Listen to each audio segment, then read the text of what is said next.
안녕하세요. 최준권입니다. 자, 이제 오늘은 두 번째 이야기를 할 텐데요. 요즘 인공지능 AI 시대의 여러 가지 변화에 대해서 여러분들이랑 함께 얘기해 보려고 합니다. 사실 AI는 저도 이론 물리학을 하면서도 연구에서도 많이 쓰고 또 학생들 교육을 할 때도 많이 쓰고 하는데 이제 뭐 일상생활에 많이 침투해 있죠. 근데 뭐 연구에 대해서 얘기할 필요는 없고 여러분들 그 자소서 쓰는 거 혹은 물리 공부를 할 때 필요한 거 이럴 때 도대체 AI를 영향이 어떻게 되고 우리가 그거를 어떻게 잘 이용해서 우리에게 도움이 되는가를 한번 생각해 보기로 하겠습니다. 그래서 우리 지금 얘기할 거는 우선 여러분 뭐 과학고 영재고 혹은 뭐 대학 들어갈 때 혹은 유학 갈 때 대학원 갈 때도 자기소개서 뭐 학업 계획서 이런 걸 많이 쓰는데 이런 때 그 자소서에 AI 영향이 어떻게 되느냐, 그 다음에 AI를 이용해서 그러면 물리를 효율적으로 공부하려면 어떻게 되느냐 하는 거를 이제 살펴보려고 하는데요. 자, AI가 이제 세상을 많이 바꿨는데 AI는 특히 글쓰기에 능력이 많아서 웬만한 글쓰기는 AI가 사람보다 잘 쓰죠. 그래서 어떤 통계에 의하면 한 30분 정도 AI를 잘 쓰면 지금까지 쓴 어떤 소개서보다도 한 절반 이상, 절반 수준 이상을 쓸 수 있다고 해요. 그래서 평가기관에서도 이 AI를 사용하는가 안 하는가를 점검한다고 합니다. 그렇지만 이거는 우리가 소위 도둑과 경찰처럼 도망가면 쫓아가고 하기 때문에 이 영향을 어떻게 이용하느냐, 그 결과가 어떻게 될 거냐 하는 거는 아주 여러 가지 문제가 있죠. 그리고 또 물리 공부를 할 때는 보면 AI한테 문제를 풀어보라 그러면 스캔해서 문제 풀어봐 그러면 잘 풀어요. 곧잘 풀어서 옛날에는 뭐 좀 틀리기도 하지만 요새는 아주 좋아서 아주 잘 풀어요. 그래서 제가 학부에서 지금 강의를 할 때도 숙제를 낼 때 학생들이 틀림없이 AI를 쓴다고 저는 가정을 해요. 그래서 숙제의 비중을 너무 높이면 AI를 쓴 학생과 그렇지 않은 학생을 구별하기가 힘들으니까 숙제를 한 20년 전에는 숙제를 내가 학점을 줄 때 한 40% 정도로 했는데 이제는 한 20% 정도로 줄여서 하고 있죠. 물론 숙제를 계속 내는 거는 대면 시험, 중간고사나 기말고사를 볼 때 이런 형태의 문제가 나오고 여러분들이 앞으로 이 분야에서는 이런 형태의 문제를 풀어야 된다 할 때 이제 그런 문제를 보여주는 거죠. 자, 그러면 자기소개서가 중요하냐 이거예요. 왜냐하면 AI가 있으면 AI로 쓴지 본인이 쓴지 알기 어렵죠. 근데 사실 AI가 있기 이전에도 자기소개서는 그렇게 중요하지 않았어요. 자기소개서가 중요하다고 하는 거는 이 자기소개서가 너의 모든 것을 잘 드러내기 때문에 이 지원을 할 때 굉장히 중요하다. 그래서 첨삭 지도도 하고 여러 가지 입학 컨설팅에서 많은 그 비중을 두고 있는데 나는 이거는 학원의 공포 마케팅이라고 생각합니다. 그래서 내가 여기서 고려대학교에서 입학 사정관도 하고 입학 시험 채점관도 했는데 그러면서 이제 학생들의 서류를 보는데 서류를 볼 때 제일 먼저 보는 거는 그 학생의 객관적인 평가를 할 수 있는 결과, 다시 말하면 성적, 또 일반 고등학교에서 오면은 수능, 시험 이런 것들을 제일 먼저 보죠. 그 다음에 그걸 보고 그 다음에 그런 것들이 비슷하면 그러면 자기소개서를 어떻게 썼냐 하고 그렇게 2차적으로 우리 보는 거죠. 그래서 왜 그렇게 생각하냐면 10대, 20대 때 자기소개서에 쓸 일이 뭐가 있냐 이거예요. 우리나라 학생들은 대부분 비슷한 생활을 해요. 아침 일찍 일어나서 학교 가고 공부하고 밤늦게까지 공부하고 집에 와. 이 일을 계속 반복하죠. 이 일을 반복하는데 이때 자기소개서가 뭘 그렇게 쓸 게 많이 있냐 이거예요.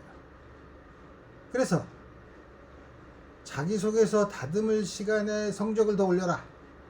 이거는 사실 인공지능이 한 말인데 내가 동의하는 바가 있어서 여기다 그냥 적었고 이제 그렇게 또 했죠. 그렇지만 자기소개서를 만약에 지원하는 학교에서 역시 요구를 한다면 그래도 무시할 수는 없죠.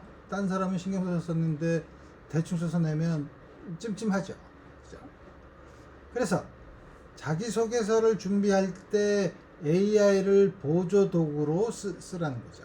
물론 서울과학고등학교에서는 자기소개서를 먼저 AI로 썼나 안 썼나를 감지하는 프로그램을 돌린다고 해요.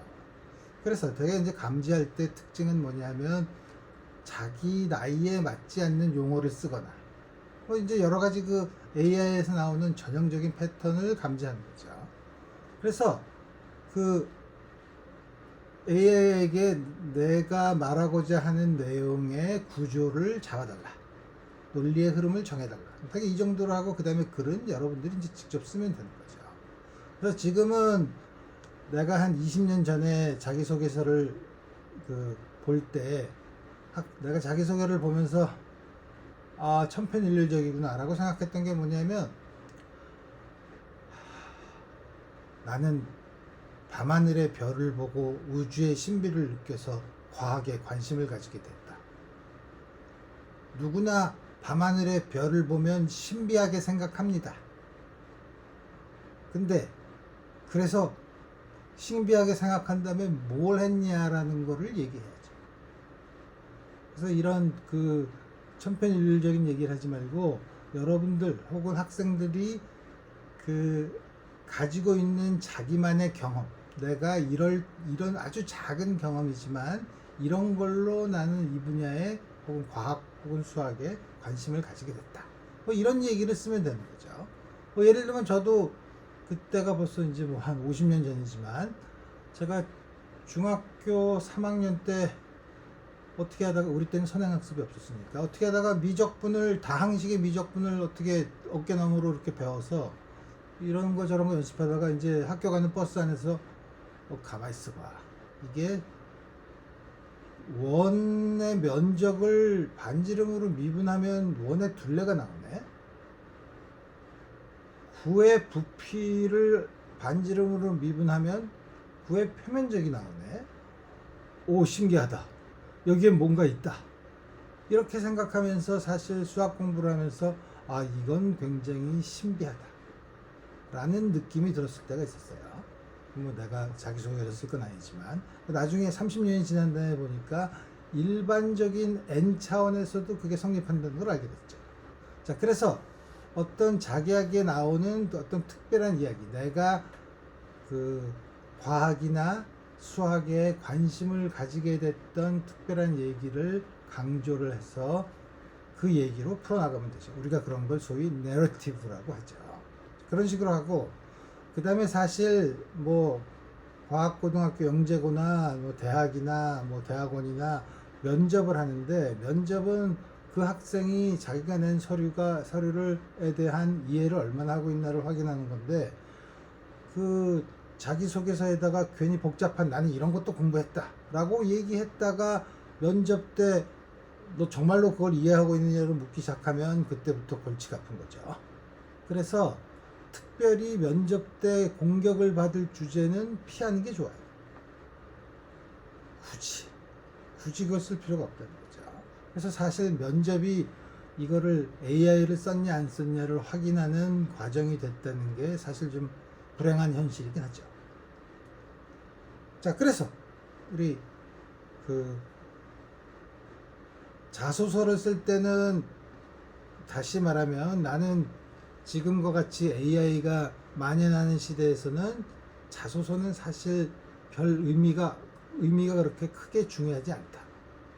그렇지만 쓰라면 잘 써라. AI를 전적으로 이용하지 말라고 하지만 쓸 수 있는 데까지 써라. 점검하는 걸로 걸리지 말고 그런 식으로 여러분들이 활용하면 있는 건 모든 가능한 건 다 쓰면 되죠. 자, 그 다음에 이제 물리 문제를 풀 때 물리 문제를 풀 때는 어떻게 하냐? 나도 그래서 물리 문제를 한번 스캔을 해서 풀어보라고 AI 시킨 적이 있어요. 잘 풀어요. 놀랍도록 잘 풀어요. 그래서 여러분들이 그걸 쓸 때는 여러분들이 뭐 숙제에 답을 낼 때, 난 답을 빨리 구하고 싶어 해서 여러분들이 문제를 풀려고 하면 그건 하지 말아야 된다는 거죠. AI를 활용할 때는 제일 첫 번째 규칙, 절대 문제를 풀라고 얘기하지 말라는 거예요. 왜냐하면 내 때도 해답집이 있었어요. 물론 해답집은 책에 나온 문제에 대한 해답만 있지만 요새 AI는 모든 문제에 대한 해답집을 제공하죠. 그래서 해답집을 보고 문제의 답을 보고 이해하는 것은 사실 시간 낭비예요. 그렇게 하려면 문제를 차라리 보지 않는 것만 못해요. 그래서 문제는 결국은 자신이 풀어야 된다는 거죠. 그래서 내가 지난번 얘기할 때 힘든 문제를 찾아라. 힘든 문제란 무엇이냐? 처음에 어떻게 시작하지? 를 잘 모르는 문제. 그럴 경우에는 여러분들이 나 잘 모르니까 일단 물어봐야지 라고 생각하지 말고 여러분들이 몇 번 시도를 하다가 이게 잘 안 된다. 그러면 AI한테 이거를 시작하려면 뭐부터 시작해야 되냐? 이렇게 물어보라는 거죠. 마치 옛날에 우리 해답집이 있을 때 해답집을 활용하는 방법으로 처음부터 해답집을 처음부터 끝까지 읽지 말고 처음 한두 줄만 읽어보라는 것과 아주 비슷한 경우죠. 그 다음에 여러분들이 어떤 아이디어를 가지고 문제를 풀다가 막힐 거 아니에요? 막히면 이거 어떻게 풀지 고민하다가 막히면 물어볼 수 있죠. 나는 이런 생각으로 이렇게 문제를 풀었는데 여기서 막히네? 라고 물어볼 수 있죠. 그래서 기본적으로 뭐냐면 문제를 푸는 당사자는 학생들이라는 거죠. 이게 도움이 되는 거지 결코 답을 달라고 하는 대상은 아니라는 거예요. 또 AI만의 특별한 그 특징이 있는 건 뭐냐면 이건 내가 이제 혼자 생각해 본 건데 AI한테 한 단계 어느 중간에 한 단계에서 일부러 논리를 틀리게 사용해라. 그리고 답을 달라고 한다면 어디가 틀린지 확인해 보라 이거예요. 그러니까 이렇게 되면 문제를 푸는 능력, 그 다음에 비판적인 사고 방식 이런 것들을 여러분들이 점점 더 높일 수가 있죠. 물론 이렇게까지 시간을 들여서 할까? 어쨌든 이게 AI를 활용할 수 있는 몇 가지 방법이라고 생각해요. 자, 그래서 AI가 등장해서 여러 가지 이제 앞으로 뭐 입시나 혹은 뭐 교육이나 연구에서 변화되는 것들이 많은데 그래서 학생들의 평가를 어떻게 하려고 하냐 이거예요. 학생들의 평가는 그래서 현장에서 하려고 하죠. 현장에서 하려고 한다는 게 뭐예요? AI가 없을 때 하려는 거죠. 다시 말하면 본인의 문제풀기 능력, 본인의 분석 능력, 과학적인 사고방식, 비판적인 사고방식을 정말 제대로 가지고 있는가를 활용하려는 거죠. 그래서 대면 질의를 하게 돼요. 아까도 말했지만 뭐 영재고 과학고에서도 하지만 뭐 대학원, 유학 갈 때 대학원에서도 이런 대면 질의를 하죠. 그리고 이 평가가 객관적으로 그 평가의 결과를 신뢰할 수 있는 평가 방법에 의존하려고 하죠. 그래서 미국에서도 우리나라의 수능과 비슷한 SAT, 대학 들어갈 때, 그 다음에 대학원에 갈 때는 GRE, 이런 것들이 지난번에 코로나가 창궐할 때는 학생들을 모여서 시험 보는 게 불가능했기 때문에 없앴는데, 그리고 계속 몇 년을 지나다 보니까 학교에서 얘네들 어떻게 평가해야 될지 모르겠다. 다시 우리 이런 거 써봐야 되겠다. 그래서 SAT나 GRE가 다시 미국에서 부활하려고 하고 있죠. 지금 계속 신문 기사를 보면 여러 학교에서 뭐 서부에서도 그렇고 동부에서도 그렇고 여러 학교에서 이거를 부활하겠다라는 정책이 계속 이제 시행되고 있죠. 그래서 그 여러 가지 문제는 뭐냐면 본인의 본인의 문제 풀기 능력을 키워야 된다 이거예요. 그래서 대면 질의를 하는 이유가 뭐냐면 네가 낸 서류 혹은 네가 이 정도 한다는데 정말 그렇게 잘 하냐, 그 안에 이면에는 너는 혹시 AI를 이용해서 너의 실력을 과대 포장시킨 게 아니냐 라는 걸 마음속에 두고 있고, 반대로 그걸 대면 질의를 당하는 학생들 입장에서는 내가 AI를 썼느냐 안 썼느냐는 굳이 말할 필요는 없고, 하지만 내가 낸 서류나 내가 얘기하는 모든 것들은 나의 능력이다 라는 거를 보여주면 되는 거죠. 그래서 우리 이런, 지금 다시 결론적으로 말하면 나는 이런 AI가 만연하는 시대에 자기소개서를 쓰라는 것은 사실 의미가 없어졌다. 그러나 세상은 굉장히 관성이 크기 때문에 계속 그런 거를 요구하죠. 그렇기 때문에 그거를 무시할 수는 없지만 잘 쓰면 되죠. 잘 쓰는 방법은 여러 가지가 있어요. 그래서 여러 가지 방법은 그 중에 하나는 AI를 활용하는 방법인 것도 있죠. 오케이. 자, 그래서 우리 이렇게 해서 이번 얘기를 끝내고 다음 화에서는 할 얘기를 간단하게 얘기하면, 이제 뭐 고등학교를 졸업하고 대학을 선택할 때 어떻게 선택을 하냐. 대학은 물론 국내 대학도 있고 국외 대학도 있는데 선택을 할 때 어떻게 하냐. 물론 대학 선택이라는 게 성적에 맞춰서 자기한테 맞는 학교를 가면 되죠. 그렇죠. 우리 제일 먼저 아까 자기 성적에 안 맞는 학교를 갈 수는 없죠. 하지만 그 이외에 내가 대학에서 어떤 걸 중요하게 생각하는가, 그 중요한 걸 선택하려면 이런 학교 중에 어떤 걸 골라야 되나 할 때, 그런 선택을 할 때의 기준을 어떻게 정하는가에 대해서 말하고, 그 다음에 대개 자연과학이나 공학을 하게 되면은 유학에 대한 생각을 하게 되죠. 근데 최근에 미국 정부에서는 유학생들의 비자를 4년으로 제한했기 때문에 그 유학 가는 게 망설여지죠. 그 안에 과연 할 수 있을까 하는 걱정도 있고, 그 다음에 또 잘 알다시피 유학 비용이라는 게 만만한 것도 아니죠. 그래서 그럴 때 그러면 유학이 필요한가, 유학 가면 어떤 장점이 있는가, 아니면 국내에서 만약에 공부를 계속한다면 어떤 마음가짐으로 어떻게 대처를 하면서 지내야 하나 하는 것도 얘기하고, 그 다음에 되게 이제 과학자가 이제 앞으로 된다고 하면, 저도 그런 얘기를 많이 듣는데, 처음에 대학원 다닐 때, 대학원 졸업할 때 주위 사람들이 내가 이론 물리학자라고 하면 제일 먼저 묻는 질문이 뭐 먹고 살래? 뭐 먹고 살래라는 게 제일 큰 질문이었어요. 그래서 그때는 졸업하고 난 다음에 내가 청소부가 되더라도 20대에는 물리학을 하겠다라는 치기 어린 말을 하긴 했지만, 요즘은 세상이 많이 달라졌죠. 과학을 전공한다고 해서 반드시 과학자가 되는 것도 아니고, 그러니까 과학자의 경로가 되게 어떻게 되는가, 그때마다 어떤 일이 벌어지는가, 어떻게 대처해야 되는가, 그 다음에 유연하게 꼭 과학자로서가 아니라 과학의 배경을 가진 사람들이 어떻게 자신의 경로를 선택해서 인생을 헤쳐나가는가에 대해서 다음 시간에 얘기하고자 합니다.